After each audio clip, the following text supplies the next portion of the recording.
انسان اللہ کا اتنا قرب حاصل کر لیتا ہے، اتنا قرب حاصل کر لیتا ہے، یہ دیکھتا ہے تو اللہ کی آنکھ سے دیکھتا ہے، یہ چلتا ہے تو اللہ کے پاؤں سے چلتا ہے، یہ پکڑتا ہے تو اللہ کے ہاتھ سے پکڑتا ہے، یعنی اس کا سارا بدن یہ اللہ کی منشا اور اللہ کی مرضی کے مطابق استعمال ہوتا ہے، اس کے خلاف استعمال نہیں ہوتا۔ جناب رسول اللہ صلی اللہ علیہ وسلم فرماتے ہیں کہ من قال لا الہ الا اللہ مخلصا دخل الجنہ، جس نے لا الہ الا اللہ اخلاص سے پڑھ لیا وہ جنت میں داخل ہو گیا۔ تو عرض کیا کلمے کا اخلاص کیا ہے؟ فرمایا کلمے کا اخلاص یہ ہے کہ یہ کلمہ اس کو حرام کاموں سے روک دے، کسی کو تکلیف نہیں پہنچانا، کسی کو درد نہیں دینا، کسی کو مشکل میں نہیں ڈالنا، ہمدردی، خیر خواہی، لوگوں کے ساتھ ایسا برتاؤ کہ اس کو نفع پہنچے اور نقصان نہ پہنچے۔ ہر نبی نے آ کے محنت کی، اور جب اس نبی کی محنت کے نتیجے میں ایک ایسا مجمع تیار ہو گیا، نبی نے محنت کی، مجمع تیار ہو گیا، جناب رسول اللہ صلی اللہ علیہ وسلم کی محنت کے نتیجے میں ایک صحابہ اکرام کا مجمع تیار ہو گیا۔ صحابہ اکرام، اللہ اکبر، جس کی مثال اللہ نے توریت میں، انجیل میں سابقہ امتوں کے سامنے صحابہ اکرام کی مثالیں دیں، ایسے پائے کہ ایسی مقدس ہستیاں، یہاں تک کہ اگر بعد آنے والے تا قیامت سارے غوث، کتب، ابدال، ولی اللہ سب کو جمع کیا جائے، ایک صحابی تو کیا، ایک صحابی کے بدن کے ایک بال کی برابری کر نہیں سکتے۔ وہ کیا ہے؟ ان کا ایمان، ان کے انسانی کمالات ہم سوچ نہیں سکتے وہ کس قسم کے لوگ تھے۔ ان کو صرف احساس تھا تو اوروں کا تھا، وہ اوروں کے لیے جی رہے تھے، کہ انسانی کمالات تک وہ پہنچ گئے تھے۔ ابو بکر رضی اللہ تعالیٰ عنہ خلیفہ بن گئے، اب خلیفہ بنے ہیں، شام کا وقت ہوا، اپنے گھر کی طرف جا رہے، محلے کی بچیاں جمع ہیں، آپس میں گفتگو کر رہی ہیں، اور گفتگو کیا ہے؟ ایک بچی کہہ رہی ہے ابو بکر تو بن گئے خلیفہ، ہماری بکریوں کا دودھ اب کون نکالے گا؟ اور ابو بکر رضی اللہ عنہ اسی وقت پہنچے تھے، سن لیا، فرمانے لگے پہلے بھی ابو بکر نکالتا تھا، ابھی بھی ابو بکر نکالے گا، لاؤ اپنی بکریوں کو، میں تو آیا ہوں اسی لیے۔ اب بچیوں نے بکریاں جمع کی، اور ابو بکر رضی اللہ تعالیٰ عنہ پوچھتے ہیں ایک ایک بچی سے، بتاؤ تمہیں جھاگ والا دودھ چاہیے یا بغیر جھاگ والا چاہیے؟ جو بچی کہتی جھاگ والا چاہیے، زور زیادہ لگاتے جھاگ بنتا، جو بچی کہتی نہیں مجھے تو بغیر جھاگ کے چاہیے، تو زور کم لگاتے۔ عمر رضی اللہ تعالیٰ عنہ، ساری ذمہ داری ابو بکر پر ہے، وہ خلیفہ وقت ہیں، میں کسی کے کام آ جاؤں، کیا ان کے اندر تھا؟ میں کسی کے کام آ جاؤں، کوئی ضرورت مند مل جائے، اس کی تکلیف دور کر دوں، اس کی ضرورت میں پوری کر دوں، کیا وجہ ہے؟ اللہ نے عبادت کے لیے تو فرشتے بنائے ہوئے ہیں، بہت ہیں، اتنے فرشتے ہیں کہ بیت اللہ کے اوپر بیت المعمور ہے، اور اس بیت المعمور کی فرشتے طواف کر رہے ہیں، 70,000 فرشتے طواف کرتے ہیں۔ جو ایک دفعہ طواف کر لیتا ہے پھر تا قیامت اس کا نمبر نہیں آتا۔ کوئی رکوع میں ہے، کوئی سجدے میں ہے، کوئی اللہ کی پاکی بیان کر رہا ہے، کوئی اللہ کی تسبیح بیان کر رہا ہے۔ جب اللہ تعالیٰ نے فرشتوں سے فرمایا میں زمین پر اپنا خلیفہ بھیج رہا ہوں، تو فرشتوں نے عرض کیا اللہ آپ کی تسبیح بیان کرنے کے لیے ہم ہیں، آپ کی تعریف بیان کرنے کے لیے ہم ہیں، آپ ایسے کو خلافت دے رہے ہیں جو زمین پہ خون خرابہ کرے، لڑائی جھگڑا کرے۔ تو اللہ نے یہ بات پہنچائی فرشتوں کو جو میں جانتا ہوں تم نہیں جانتے۔ عمر رضی اللہ تعالیٰ عنہ کتنی اونچی ہستی ہیں۔ عمر رضی اللہ تعالیٰ جس راستے اور گلی سے گزر جاتے ہیں نا، مشہور ہے شیطان کی ہمت نہیں ہوتی تھی اس راستے گلی سے گزرنے کی۔ جناب رسول اللہ صلی اللہ علیہ وسلم نے فرمایا جس کا مفہوم ہے میرے بعد کوئی نبی نہیں، اگر نبی ہوتا تو عمر ہوتا۔ اب عمر رضی اللہ تعالیٰ عنہ میں کسی کے کام آ جاؤں، تلاش میں نکلے شہر کے کنارے، پتہ چلا ایک بیوہ عورت ہے، بوڑھی ہے، کوئی اولاد بھی نہیں، نابینا بھی ہے، اس کا کام کرتے ہیں۔ پہنچ گئے، دیکھا پانی کا برتن بھرا ہوا ہے، جائے حاجت صاف ہے، سامان اور جتنی چیزیں گھر میں طریقے سلیقے سے رکھی ہوئی ہیں۔ پوچھا کہ آپ کا کوئی کام کرتا ہے؟ کہاں کرتا ہے؟ کون ہے وہ؟ کہا مجھے نہیں معلوم۔ خدمت بھی کر رہے ہیں، کس کے لیے؟ اللہ کے لیے، کسی کو پتہ بھی نہ چلے، کوئی ہماری تعریف بھی نہ کرے، کوئی شاباشی بھی نہ دے، کس کے لیے؟ اللہ کے لیے۔ عمر رضی اللہ تعالیٰ نے پوچھا اچھا وہ تمہارا کام کر رہا ہے اور تمہیں پتہ بھی نہیں وہ کون ہے؟ ہاں مجھے نہیں معلوم، کیونکہ وہ رات کو آتا ہے جب سب لوگ سو رہے ہوتے ہیں، میرا کام کر کے چلا جاتا ہے۔ عمر رضی اللہ تعالیٰ عنہ کو جستجو ہوئی یہ کون مخلص ہے، یہ وہ کون ہے جو خدمت کر رہا ہے اور اس طرح سے کر رہا ہے کہ کسی کو پتہ بھی نہیں۔ رات کے اندھیرے میں آئے عمر رضی اللہ تعالیٰ عنہ، دیکھا پانی کا برتن بھرا ہوا، جائے حاجت صاف ہے، طریقے سے سلیقے سے سامان رکھا ہوا ہے۔ پوچھا کیا وہ شخص جو کام کرتا ہے تمہارا چلا گیا؟ ہاں وہ تو رات کو آتا ہے، اذان سے پہلے ہی آ جاتا ہے، فجر کی اذان سے بہت پہلے کام کر کے چلا جاتا ہے۔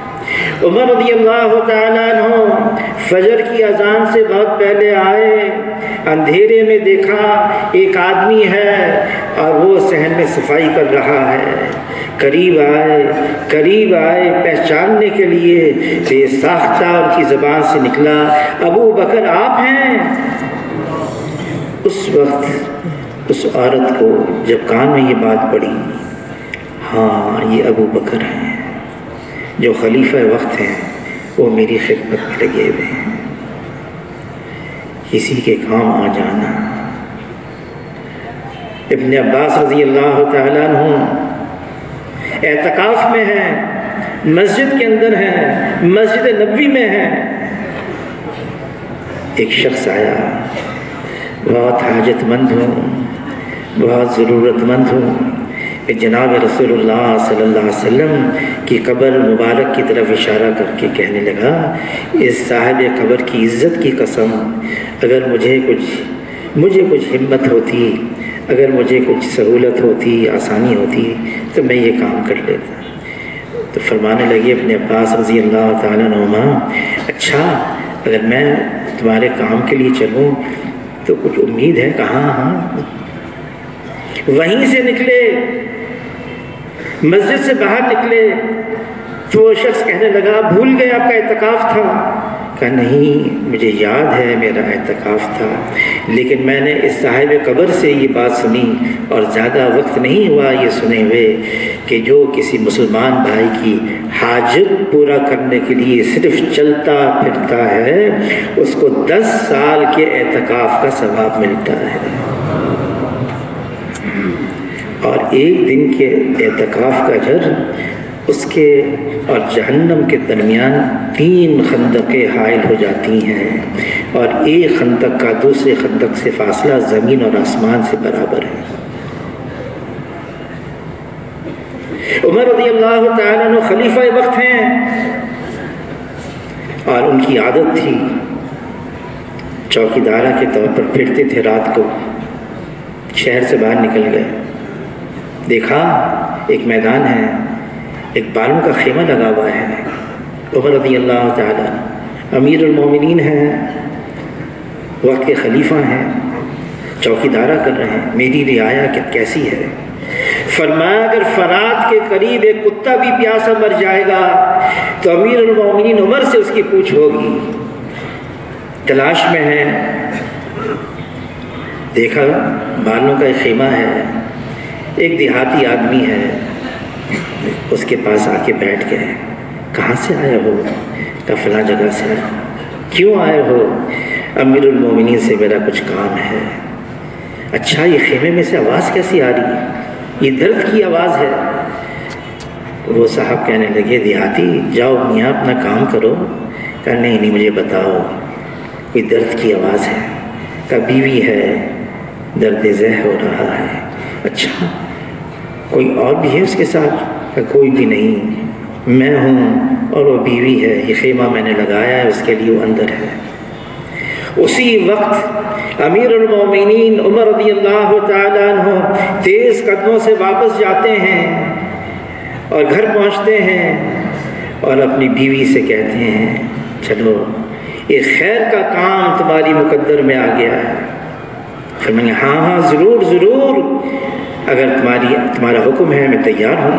کہ لے لو کچھ سامان، کچھ کھانے پینے کا دانا، کچھ گھی، کچھ ہانڈی اور کچھ جو ضرورت کا سامان ہوتا ہے درد ذہ میں وہ بھی اٹھاؤ۔ اور واپس تیز قدموں سے پہنچے واپس، بیوی کو تو اندر بھیج دیا اور باہر امیر المومنین لکڑیاں جمع کر کے اس کو آگ لگا کر اس میں پھونک مار رہے تھے۔ پھر کچھ کھجوریں، کچھ گھی، کچھ اور چیزیں اس میں ایک حریرہ سا تیار کر لیا۔ اتنے میں اندر سے آواز آئی، امیر المومنین اپنے دوست کو، اپنے بھائی کو خوشخبری سنا دو، لڑکا پیدا ہو گیا۔ امیر المومنین، وہ دیہاتی تھر تھر کانپنے لگا، امیر المومنین، یہ امیر المومنین ہے۔ عمر رضی اللہ عنہ تسلی دی، میں تو اپنی غرض کے لیے میں نے یہ کیا ہے۔ اور پھر وہ ہانڈی میں سے نکالا کہ کھاؤ، اس دیہاتی کو کھلایا، جو بچ گیا کہ اندر بھیجو، اپنی بیوی کو بھی کھلا دو۔ کیا ہے کسی کے کام آ جائے، کوئی ضرورت مند مل جائے، یہ ہے انسانی کمالات میں سے، یہ ہے وہ انسانی صفات، خیر خواہی، ہمدردی، کسی کے ساتھ بھلائی کرنا، کسی کو نقصان نہیں پہنچانا، اس کو نفع اور فائدہ پہنچانا۔ جناب رسول اللہ صلی اللہ علیہ وسلم آخری جملہ دنیا سے پردہ فرما رہے ہیں، کیا ہے؟ الصلاۃ الصلاۃ وما ملکت ایمانکم۔ ایسا جملہ بولا، علماء حضرات فرماتے ہیں سارے دین کا نچوڑ اس میں آ گیا۔ الصلاۃ الصلاۃ، نماز نماز، اور جو تمہارے ماتحت ہیں ان کا خیال رکھنا۔ حقوق اللہ بھی اور حقوق العباد بھی آ گئے۔ حقوق العباد دونوں میں توازن، ایسی چال چلنا ہے کہ حقوق اللہ بھی پورے ہو جائیں اور حقوق العباد بھی۔ صرف ایک طرف کا جھکاؤ ہو، نامکمل، ناقص، کامل دین کیا ہے؟ ہمیں تو ہر وہ کام کرنا ہے جو حضور صلی اللہ علیہ وسلم نے ہم سے فرمایا کرنے کو، ہر اس چیز سے بچنا ہے جس سے حضور صلی اللہ علیہ وسلم نے منع فرمایا ہے، یہ نہیں کرنا۔ حضور صلی اللہ علیہ وسلم نے صحابہ کرام سے پوچھا، بتاؤ میری امت کا مسکین فقیر کون ہے؟ عرض کیا اللہ کے رسول، جس کے پاس نہ درہم ہو نہ دینار ہو؟ فرمایا نہیں، میری امت کا مسکین وہ ہے، حشر کے میدان میں پہنچ گیا، بہت ساری نیکیوں کا ڈھیر لے کر آ گیا، لیکن کسی کو گالی دی، کسی پر تہمت لگائی، کسی کا دل دکھایا، کسی کو دھکا دے دیا، ضرب لگا دیا۔ حشر کے میدان میں یہ مطالبہ کرنے والے سارے آ جائیں گے، پہنچ جائیں گے مطالبہ کرنے والے، اس نے ہم سے یہ کیا، یہ کیا، یہ کیا۔ وہاں کی کرنسی مال نہیں، چیزیں نہیں، نقشے نہیں، وہاں تو اعمال ہیں، اعمال۔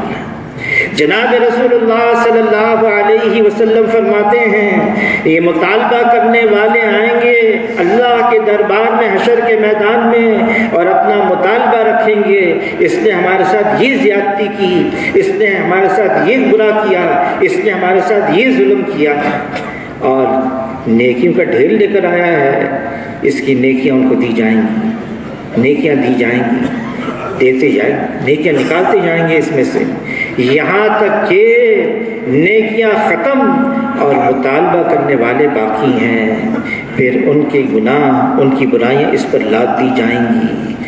فرمایا یہ تو نیکیوں کا ڈھیر لے کر آیا لیکن گناہوں کا مار لے کر جہنم میں جا رہا ہے۔ فرمایا یہ میری امت کا مسکین ہے۔ کسی کو تکلیف نہ پہنچانا۔ آدمی انسانی کمالات کو ضائع کرتا ہے کب؟ جب فاسد یقین دل میں آ جاتا ہے۔ مال سے زندگی بنتی ہے، فاسد یقین اب مال کے پیچھے، چاہے حلال سے حاصل ہو چاہے حرام سے حاصل، نقش چیزوں سے کام بنتا ہے، فاسد یقین اب یہ نقشوں کے پیچھے، چیزوں کے پیچھے۔ مال سے زندگی نہیں بنتی، زندگی اس کی بنتی ہے جس کی اللہ بناتے ہیں۔ نقش چیزوں سے کام نہیں بنتا، کام اس کا بنتا ہے جس کی اللہ بناتے ہیں۔ اللہ بنانے پر آئے کوئی بگاڑ نہیں سکتا، اللہ بنانے پر آئے کوئی بگاڑ نہیں سکتا، دینے پر آئے کوئی روک نہیں سکتا، اور اگر اللہ ہی روک دیں پھر کون ہے جو دے سکتا ہے؟ اگر اللہ ہی بگاڑ دیں پھر کون ہے جو بنا سکتا ہے؟ آدمی کا یقین صرف اللہ پر آ جائے، دل صحیح ہو گیا۔ جناب رسول اللہ صلی اللہ علیہ وسلم فرماتے ہیں، اس کا مفہوم ہے انسان کے جسم کے اندر ایک گوشت کا لوتھڑا ہے، یہ صحیح ہو گیا سارا بدن صحیح ہے، یہ بگڑ گیا سارا بدن بگڑا ہوا ہے، اور یہ گوشت کا لوتھڑا انسان کا دل ہے۔ دل کا بننا یہ ہے، اس دل میں صرف اللہ ہو، اللہ کا یقین ہو، کچھ اور نہ ہو۔ اگر اللہ کا یقین ہے تو یہ صرف اللہ کے احکامات کو سامنے رکھ کر چلے گا، اگر اللہ کے علاوہ ہے تو ظاہر ہے یہ دنیا کو، دنیا کے نقشے کو، دنیا کی چیزوں کو، مال کو، مویشی کو، نقشوں کو، چیزوں کو، منصب کو، عہدے کو، ڈگری کو، یہی چیزیں اس کے سامنے ہوں گی۔ اور پھر کیا ہو جائے گا؟ جب انسان بگڑتا ہے حالات بگڑ جاتے ہیں۔ آج جس پر ہاتھ رکھو ہائے مشکل، ہائے مصیبت، ہائے تکلیف، یہ کیوں ہے؟ اس کی ذمہ دار ہم ہی ہیں، کوئی اور نہیں ہے۔ جناب رسول اللہ صلی اللہ علیہ وسلم کو اللہ نے آخری نبی بنا کر بھیجا۔ پہلے انبیاء علیہ السلام آتے، انسانوں پر محنت کرتے، اب حضور صلی اللہ علیہ وسلم کے بعد کوئی نیا نبی نہیں آنے والا انسانوں پر محنت کرنے کے لیے۔ ایسے چھوڑ نہیں دیا، اللہ نے انتظام کیا، کیا بہترین انتظام کیا اللہ نے۔ جناب رسول اللہ صلی اللہ علیہ وآلہ وسلم کی ساری امت کا اللہ نے انتخاب فرمایا اس کام کے لیے جس کام کے لیے پہلے انبیاء علیہ السلام آیا کرتے تھے۔ انسانوں پر محنت کرنا یہ بہترین امت ہے۔ کنتم خیر امت اخرجت للناس، ہمیں نکالا ہے انسانوں کی طرف، انسانوں پر محنت کریں، ان کے اخلاق درست ہو جائیں، ان کا کردار صحیح ہو جائے، ان کے اعمال صحیح رخ پر آ جائیں، یقین صحیح ہو جائے، نقشے چیزوں سے، مالوں سے، دنیا سے یقین ہٹ کر ایک اللہ پر یقین آ جائے۔ فَفِرُّوا إِلَى اللَّهِ، بھاگو اللہ کی طرف، دوڑو اللہ کی طرف۔ جس دل میں اللہ ہوتا ہے، جس دل میں اللہ کی محبت نقش ہو جاتی ہے، جس دل میں اللہ کی اسماء الحسنیٰ کا استعزاز پیدا ہو جاتا ہے، پھر یہ اللہ کی صفات کی حفاظت کرتا ہے، پھر اپنے بدن کا استعمال صحیح کرتا ہے، پھر یہ انسانی کمالات تک پہنچ جاتا ہے، پھر دنیا جنت کا نمونہ بن جاتی ہے۔ ورنہ کیا ہے، رہتے تو دنیا میں ہیں، رہنا بڑا مشکل ہو جاتا ہے۔ یہ امت ہے جس نے لا الہ الا اللہ محمد رسول اللہ کا یقین کا کلمہ پڑھ لیا، اس پر اپنا دھیان اور یقین جما لیا، اب اس کی ذمہ یہ کام ہے، اس کی ذمہ داری ہے، مجھے خود بھی دین پر چلنا ہے اور دنیا کے رہنے والے انسانوں کو بھی دین پر لے کر آنا ہے۔ ایک ایک امتی کی ذمہ داری ہے۔ امام زین العابدین رحمۃ اللہ علیہ جب ان کا انتقال ہو گیا، ان کے انتقال کے بعد جب ان کو غسل دیا جا رہا تھا، ان کے بدن پر نشانات تھے۔ تحقیق کی یہ نشانات کیسے پڑ گئے، پتہ چلا اپنی زندگی میں یہ لوگوں کے گھروں میں جاتے جو ضرورت مند ہوتے اور گھر کی ضروریات، آٹا، چاول، دوسری چیزیں اپنے کندھے پر خود لاد کر اور ان کے گھروں میں پہنچاتے تھے۔ انتقال کے بعد پتہ چلا کم سے کم 100 گھرانے ایسے تھے جو ان کی محنت اور کوشش سے پرورش پا رہے تھے۔ 100 گھرانے، اور صرف اتنا نہیں، کس قدر تقوی والے تھے، کس قدر اللہ والے تھے، اللہ کا کتنا تعلق تھا ان کا۔ اور صرف یہ بات نہیں بلکہ بعد آنے والوں نے بھی جنہوں نے اپنی زندگی کا مقصد اس کو بنا لیا۔ عبدالعزیز رحمۃ اللہ علیہ جب ان کا انتقال ہوا، اس کے بعد پھر پتہ چلا کتنے گھرانے ایسے ہیں جو ان کی کوششوں کی وجہ سے چل رہے تھے۔ ان کے انتقال کے بعد میرے محترم بزرگوں دوستو، یہ امت ہے مسلمان، حضور صلی اللہ علیہ وسلم کی امتی کس کا نام ہے؟ ہمدردی، خیر خواہی، دوسروں کے ساتھ بھلائی، دوسروں کے دکھ درد میں شریک ہونا، دوسروں کا احساس کرنا، دوسروں کا احساس کرنا۔ جناب رسول اللہ صلی اللہ علیہ وسلم نماز پڑھا رہے ہیں، مختصر نماز کر دی، صحابہ کی طرف متوجہ ہوئے، فرمایا آج نماز اس لیے اختصار سے پڑھا دی، اس لیے مختصر کر دی، نماز کے اندر مجھے بچے کی رونے کی آواز آ گئی، خیال ہوا اس کی ماں کو تکلیف ہوگی، اس لیے میں نے نماز مختصر کر دی۔ جناب رسول اللہ صلی اللہ علیہ وسلم پیٹھ پیچھے کیا کسی کے منہ کے سامنے بھی اس کی برائی بیان نہیں کرتے تھے۔ اگر کوئی آتا تو حضور صلی اللہ علیہ وسلم سلام کرنے میں ہمیشہ پہل کرتے۔ ایک صحابی نے کہا میں نے بڑی کوشش کی، بہت زور لگایا کہ حضور صلی اللہ علیہ وسلم سے سلام کرنے میں پہل کر لوں، لیکن میں کبھی بھی نہیں جیتا اس معاملے میں۔ انس بن مالک رضی اللہ تعالی فرماتے ہیں میں 10 سال حضور کی خدمت میں رہا، 10 سال، کبھی بھی حضور صلی اللہ علیہ وسلم نے مجھ سے یہ نہیں فرمایا ایسا کیوں کیا، ایسا کیوں نہیں کیا۔ فرمایا ہاتھ اٹھانا تو دور کی بات، کبھی حضور صلی اللہ علیہ وسلم نے سخت لہجے میں مجھ سے بات نہیں فرمائی۔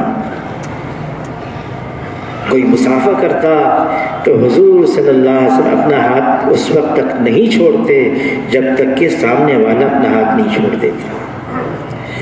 اگر کوئی بات کرتا تو حضور صلی اللہ علیہ وسلم پورا بدن اس کی طرف متوجہ کر دیتے، پورا بدن۔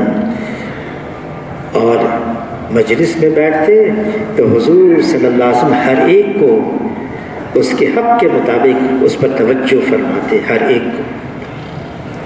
کسی نے تکلیف پہنچائی ہے، کبھی اپنی ذات کے لیے انتقام نہیں لیتے، کبھی اپنی ذات کے لیے۔ ہاں امر حق ہوتا اس کے لیے حضور صلی اللہ علیہ وسلم جب تک اس امر حق کو غالب نہ کر دیتے چین سے نہیں بیٹھتے تھے، لیکن کبھی اپنی ذات کے لیے، کبھی دنیاوی چیز کے لیے کسی پر غصہ نہیں کیا، کبھی بھی۔ اور حضور صلی اللہ علیہ وسلم سب کو یہی ترغیب دے رہے ہیں۔ پوچھا صحابہ کرام سے بتاؤ پہلوان کون ہے؟ عرض کیا اللہ پہلوان تو وہ ہے ہر ایک کو پچھاڑ دے، کوئی اس کو پچھاڑ نہ سکے۔ فرمایا نہیں، پہلوان وہ ہے غصہ آ گیا، غصے کی حالت میں ہے، وہ اپنے غصے پر قابو پا لے۔ فرمایا یہ پہلوان ہے، بے قابو ہو جائے غصے میں۔ ایک کتاب لکھی ہے اس کا نام ہے تلبیس ابلیس، اور اس میں لکھا ہے کہ انسان 2 چیزیں اگر بے قابو کر دے تو شیطان کے ہاتھ میں ایسا ہو جاتا ہے جیسے بچے کے ہاتھ میں کھلونا ہوتا ہے۔ وہ 2 چیزیں کیا ہیں؟ لکھا ہے ایک شہوت ہے اور دوسرا غصہ ہے۔ فرمایا یہ غصہ شیطان کی طرف سے ہے، شیطان آگ سے ہے، پانی آگ کو بجھاتی ہے۔ جب غصہ آ جائے تو وضو کر لیا کرو، اعوذ باللہ من الشیطان الرجیم پڑھ لیا کرو، کھڑے ہو تو بیٹھ جایا کرو، اپنی حیت بدل دو، لیکن غصے کو قابو کرو۔ جناب رسول اللہ صلی اللہ علیہ وسلم نے کبھی کسی سے چیخ کر نہیں بات کی، کبھی زور سے بات نہیں کی، یہاں تک کہ عائشہ رضی اللہ تعالیٰ عنہ فرماتی ہیں اگر حضور صلی اللہ علیہ وسلم گھر میں آتے سلام کرتے، اتنی آواز سے کرتے، اگر جاگ رہی ہوتی تو سن لیتی، سو رہی ہوتی تو میری نیند میں خلل نہیں آتا تھا۔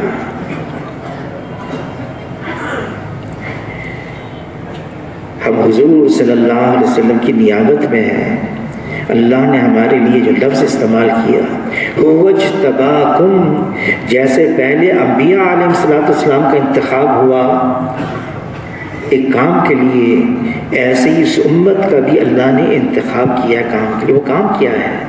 قُلْ هَٰذِهِ سَبِيلِي أَدْعُو إِلَى اللَّهِ، دعوت اللہ، اللہ کی طرف بلانا، اللہ کی طرف متوجہ کرنا۔ جس نے اپنے خالق اور مالک کو پہچان لیا، جس نے جان لیا کہ وہ اللہ ہے جو ایک ہے، اکیلا ہے، یکتا ہے، تنہا ہے، اللہ کا کوئی ساتھی نہیں، اللہ کا کوئی ثانی نہیں، اللہ کا کوئی متوازی نہیں، وہ وحدہ لا شریک لہ ہے، وہ احد ہے، وہ صمد ہے، وہ بے نیاز ہے، وہ بے پرواہ ہے۔ جس نے اللہ کو پہچان لیا یہی وہ ہے جس سے پھر انسانی کمالات ظاہر ہوں گے۔ اور جس نے اللہ کو نہیں پہچانا، جو اپنے خالق اور مالک کو نہیں جانتا، جس نے اللہ کو نہیں پہچانا میں کیوں دنیا میں آیا ہوں، پھر یہ انسانی کمالات تک نہیں پہنچ پائے گا۔ ہمارا دنیا میں آنے کا ایک غرض ہے، عنوان ہے، مقصد ہے۔ انسانوں کو کیوں بنایا اللہ نے؟ وَمَا خَلَقْتُ الْجِنَّ وَالْإِنسَ إِلَّا لِيَعْبُدُونِ۔ یہ جنات، یہ انسان، یہ صرف اور صرف اللہ کے لیے بنائے گئے ہیں۔ اِلَّا لِيَعْبُدُونَ سے مراد علماء حضرات فرماتے ہیں اِلَّا لِيَعْرِفُونَ ہے، اللہ کو پہچاننا۔ وہ اول ہے، اللہ سے پہلے کچھ نہیں، وہ آخر ہے، اللہ کے بعد کچھ نہیں، وہ ظاہر ہے، اللہ کے اوپر کچھ نہیں، وہ باطن ہے، اللہ کے علاوہ کچھ نہیں۔ اس اللہ کو پہچان لیا پھر انسان انسان ہے۔ اب یہ محنت کون کرے گا؟ جناب رسول اللہ صلی اللہ علیہ وسلم کے بعد یہ امت کرے گی، امت کا ایک ایک فرد کرے گا۔ یہ کام ہے ہمارا۔ حضور صلی اللہ علیہ وسلم ایک ایک کے پاس جاتے، بار بار جاتے، کئی بار جاتے اور اللہ کی طرف متوجہ کرتے۔ اب صرف اتنا مسئلہ یہ ہے کہ جس دل میں اللہ ہوگا تو وہی پورے یقین سے اللہ کی طرف بلائے گا۔ دل میں تو ہے مال کی محبت، دل میں تو ہے نقشے چیزوں کی محبت، دل میں تو ہے ظاہری اسباب کا یقین۔ بات ہم اللہ کی کریں تو مولانا یوسف صاحب رحمۃ اللہ علیہ کے ملفوظات میں ہے جو ہمارے اندر ہوگا وہ باہر پھیلے گا۔ الفاظ سے حقیقت نہیں آئے گی۔ فرمایا کال سے کال پھیلتا ہے، وہ تو حال سے حال پھیلتا ہے۔ صرف الفاظ ہیں، ہم صرف بول رہے ہیں۔ باطل تو حقیقت کے ساتھ، اور حق والوں کے پاس صرف الفاظ ہوں۔ اپنے یقین کو پہلے بنانا ہوگا۔ یہ جو اللہ کے راستے میں نکلنا ہے نا، 4 مہینے کے لیے 40 دن کے، یہ سب سے پہلے اپنے دل کو یقین، اپنے دل کا یقین بنانا ہے۔ اپنے دل کو نشانہ بنا کر ہم روز دعوت دیں گے، روز بلائیں گے اوروں کو اس طرف کہ اللہ سے ہوتا ہے، اللہ کے غیر سے نہیں ہوتا۔ کرنے والی ذات اللہ کی ہے، اس میں کوئی شک نہیں۔ یہ دنیا دار الاسباب ہے لیکن مسبب الاسباب اللہ کی ذات ہے، اور اللہ کرنے میں کسی سبب کے پابند نہیں ہے، اللہ کرنے میں کسی سبب کے محتاج نہیں ہیں۔ اللہ کرتے ہیں، اپنی قدرت سے کرتے ہیں، اور اللہ کرنے میں کسی سبب کے پابند نہیں ہیں۔ ہاں، جناب رسول اللہ صلی اللہ علیہ وسلم نے اسباب اختیار کیے ہیں، ہم اسباب اختیار کریں گے حضور کے طریقے پر، اس یقین پر کہ کریں گے اللہ ہی ہوگا وہ جو اللہ چاہیں گے۔ ہم تو یہ سبب اختیار کر رہے ہیں کیونکہ حضور صلی اللہ علیہ وسلم نے کیا ہے۔ حضور صلی اللہ علیہ وسلم نے کھانا کھایا ہے، ہم بھی کھائیں گے، حضور کے طریقے پر کھائیں گے۔ حضور صلی اللہ علیہ وسلم بیت الخلا گئے ہیں، ہم بھی جائیں گے، حضور کے طریقے پر جائیں گے۔ کسب حلال حاصل کے لیے نکلنا حضور کے طریقے پر، اللہ کے احکامات کو سامنے رکھتے ہوئے، ہاں ہم بھی ایسا کریں گے۔ پھر کیا ہوگا؟ اللہ ہم سے راضی ہو جائیں گے، ہماری دنیا بھی بنے گی، ہماری آخرت بھی بنے گی۔ اب یقین ہمارا صحیح ہو جائے، میرا یقین اللہ کی ذات بنا جائے۔ اب حاجی صاحب کے سامنے بہت مضبوط جماعت کارگزاری سنانے لگے، اتنی ہم نے جماعتیں نکالی، اتنے افراد ہم نے نکالے 4 مہینے کے لیے، 40 دن کے لیے، اور اتنی مساجد کے اندر ہم نے 5 اعمال قائم کیے۔ حاجی صاحب فرمانے لگے بہت اچھا کیا، پر اتنا بتا دو کتنے لوگ ایسے تیار ہو گئے جن کا یقین مخلوق سے ہٹ کر ایک اللہ پر آ گیا۔ مجھے اتنا بتا دو۔ ہمیں اپنا یقین ہٹانا ہے مال سے، نقشوں سے، چیزوں سے۔ جناب رسول اللہ صلی اللہ علیہ وسلم فرماتے ہیں مجھے اپنی امت پر فقر اور فاقے کا ڈر نہیں، مجھے اپنی امت پر تو دنیا کی فراوانی کا ڈر ہے۔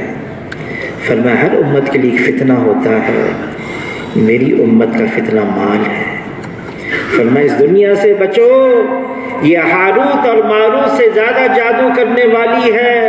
یہ دنیا اس کا گھر ہے جس کا آخرت میں کوئی گھر نہیں، یہ دنیا اس کا مال ہے جس کا آخرت میں کوئی مال نہیں، اور دنیا کے لیے وہ جمع کرے جس میں ذرا بھی عقل نہیں۔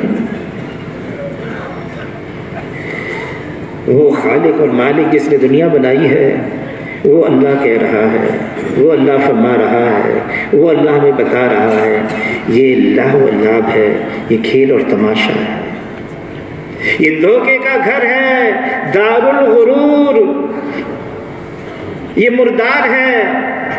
جناب رسول اللہ صلی اللہ علیہ وسلم فرماتے ہیں ایک ایسا وقت آئے گا میری امت پر جیسے بھوکے کھانے پر ٹوٹ پڑتے ہیں، غیر میری امت پہ ٹوٹ پڑیں گے۔ صحابہ کرام حیران، اے اللہ کے رسول کیا اس وقت مسلمان تعداد میں تھوڑے ہو جائیں گے؟ فرمایا نہیں، تعداد میں ہوں گے بہت زیادہ، لیکن ان کی حیثیت سمندر کے جھاگ کی طرح ہو جائے گی، وہن کی بیماری پیدا ہو جائے گی۔ اور وہن کی کیا بیماری؟ فرمایا حب الدنیا و کراہیت الموت، دنیا کی محبت اور موت سے کراہیت۔ یہ دنیا کی محبت ہے جو ہر خطا کی جڑ ہے۔ اللہ تعالیٰ کلام پاک میں فرماتے ہیں اس کا مفہوم ہے کیا ہو گیا جب تمہیں کہا جاتا ہے نکلو تو تم زمین سے چمٹ جاتے ہو؟ کیا تم اس دنیا کی زندگی سے راضی ہو گئے آخرت کو چھوڑ کر؟ اصل تو آخرت ہے، یہاں کے کیا مسائل ہیں؟ کامیابی کیا ہے؟ اللہ تعالیٰ فرما رہے ہیں کامیابی وہ ہے جو جہنم سے کھینچ لیا گیا ہو اور جنت میں داخل کر دیا گیا ہو۔ فقط فاز، بس یہی کامیاب ہے، اس کے علاوہ کوئی اور کامیابی نہیں ہے۔ بڑے آئے کہاں گئے؟ بڑے عہدے والے، بڑے مال والے، نقشے والے، چیزوں والے، زمانے نے تو ان کی قبر کے نام و نشان بھی مٹا دیے۔ نکلنا ہے اللہ کے راستے میں، یہ ہمارا کام ہے۔ خروج فی سبیل اللہ، دعوت اللہ کے لیے، تاکہ ہمارا تعلق اللہ کی ذات سے ہو جائے، تعلق مع اللہ